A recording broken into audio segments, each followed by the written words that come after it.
Today, I'm going to tell you a story about the curse of the red clock. It was a cold, foggy night as Alex wandered through the old market. Most of the vendors had already packed up, but one stall remained. There, gleaming in the dim light, was a small red clock. The moment Alex touched it, a strange chill ran through him, and he heard a faint ticking.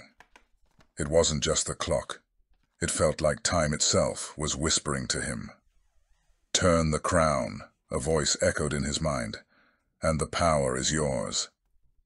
Hesitant, but intrigued, Alex twisted the crown. Instantly, a searing pain shot through his body.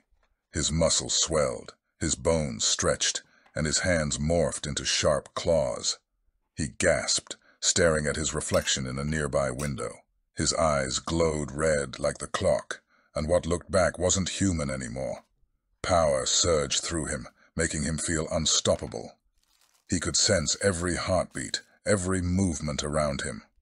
But with each tick of the clock, something inside him slipped away. He felt it. His humanity was fading. The voice whispered again, "Turn it once more, and you'll be unstoppable." Alex's hand hovered over the crown, ready to turn it again. But deep inside, he knew the truth. Each twist would pull him further away from who he really was. The clock demanded more, and he could feel it draining him with every second. In a final act of desperation, Alex ripped the clock from his wrist and hurled it into the fog. The ticking stopped, and everything went silent.